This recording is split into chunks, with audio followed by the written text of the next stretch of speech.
Hi everyone, this is Carter Laren from Unsafe Space. The following is a reading of my article titled, Dad, is Santa real? The Magic of Reality. How could I deny her that? Between the stars, black sky hid magic. Stealthily, I unlatched the cold metal buckle and poked my head over the console to scan the realm beyond the windshield for a sign. The radio on the family Buick was an ember in the dark, its voice a precarious connection to the fantastic. His reindeer had been spotted over the highway. On the left, floodlights turned the sandy bricks of the elementary school into giant luminaries like the ones perched in the snow at home, lining our driveway like a landing strip. We were so close. I leaned farther forward and craned my neck. "Put your seatbelt back on," my mother chided. My father drove on. White puffs of warm breath sucked into the bitter void beyond windows rolled down, as every Christmas Eve would crawl past to gawk at houses bathed in chromatic splendor, gaudy lawn displays, and photonic symphonies that would tempt epileptics. My favorite featured loudspeakers blasting melodic holiday cheer in triple-digit decibels. My mother found the serene, monochromatic displays more tasteful. Silent night over Jingle Bell Rock for her. But the annual tour of decorations was merely a happy byproduct of our primary mission: to spot Santa's sleigh as it skipped whimsically across the sky. I never saw it, but it was there. He was there. Eventually, the supernatural became ludicrous. Decades passed. I'd made major changes to my life philosophy by this point. The most important being that I actually had a consciously chosen life philosophy, instead of a set of arbitrary, conflicting edicts passed down by ancestors, or an amorphous fog absorbed unwittingly from friends, teachers, and MTV. I understood principles, ones that were true anyway, not as a handful of sometimes conflicting and idealistic cliches, but as integrated generalizations of concrete experiences in the real world. In the long run, having principles wasn't naive, it was practical. I became a parent myself, and as her first Christmas approached, I began to ponder the promise I made to my daughter and to myself. Honesty. Technically, Santa would be a con, but surely a benevolent one, right? Like planning a surprise party for a friend. Not an attempt to gain unearned value through deceit, but a fleeting, happy lie for which the fooled would ultimately be grateful. And everyone would be in on it. It's a hoax that's not just socially acceptable, but socially enforced. Not participating would provoke mild pariah status. Only the cardiac permafrost of a misanthrope would willingly spoil such magic for a child. The magic of Christmas. And yet, magic isn't a feeling at all. It's just a product of our imagination. We use magic as a metaphor to describe our sense of seasonal wonder, awe, anticipation, joy, love.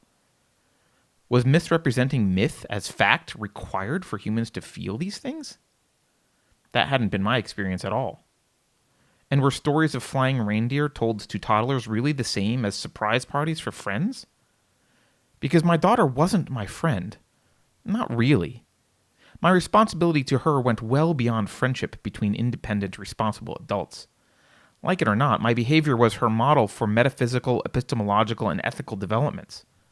She was born lost in reality, and I was one of her default map makers.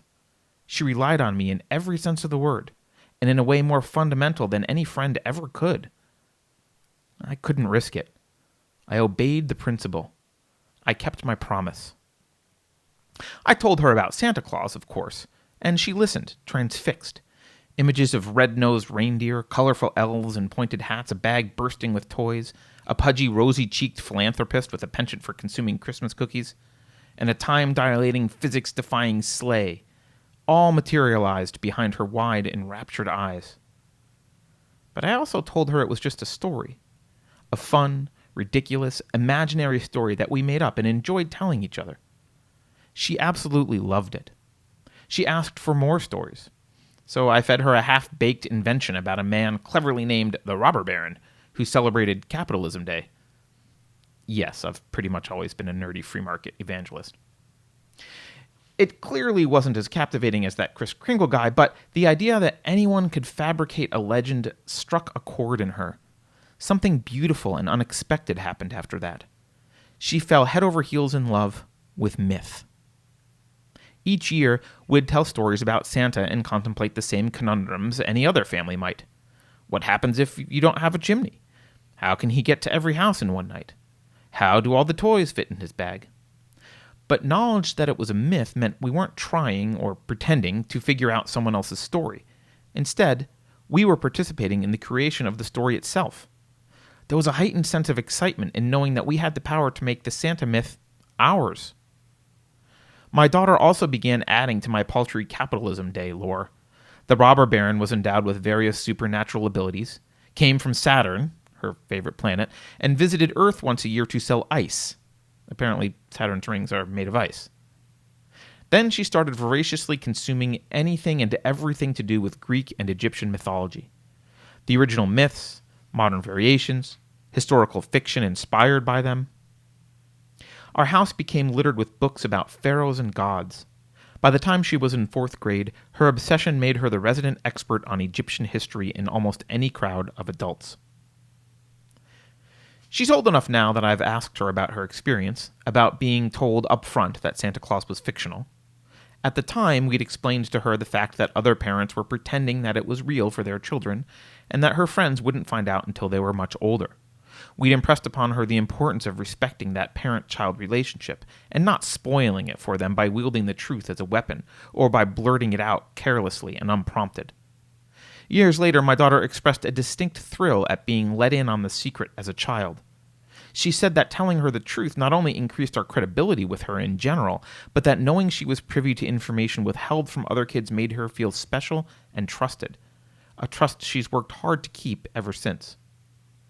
This year, our family will once again pile into the back of the Range Rover on Christmas Eve.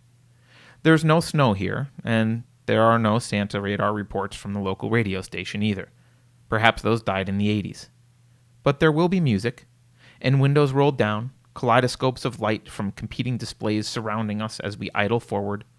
My oldest will lean back in her seat, letting the steel from a thermos of hot chocolate warm her hands as Christmas glitter homes march by. My youngest won't remember much about the night or the back seat, where her older sister sits spinning tales about pharaohs and Saturn and Santa in between sips. But I will. Telling her the truth about Santa Claus didn't rob my daughter of Christmas magic, but it may have turned her into a magician. Thanks for listening. Have a Merry Christmas, everyone.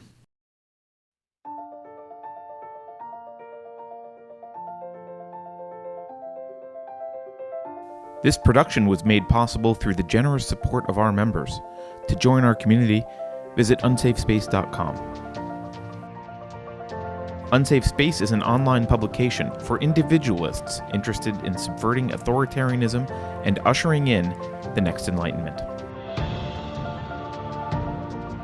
For biting analysis and nourishing composition, or to sign up for our weekly news brief, The Abstract, visit unsafespace.com. Thanks for joining us today.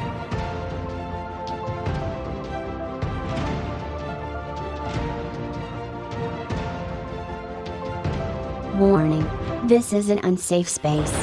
Dangerous ideas have been detected. The content of this production has not been authorized for distribution on Apple devices. The following co-conspirators are hereby uninvited to Klaus Schwab's Winter Solstice Party. Please be advised that CBS News has paused activity on Unsafe Space while it continues to assess security. Central bank digital currency is a safe and secure way to protect you from Sam Bankman-Fried. If you think about it, no one should be allowed to express opinions. But don't. Think about it, I mean. That's not your job. Thinking has been scientifically proven to be less efficient than compliance. Science, scientific, and scientifically are registered trademarks of the World Economic Forum. Unauthorized use is prohibited. Computer voice courtesy. Never mind, that last line is misinformation. Please disregard it and return to your safe space immediately. There will be cake.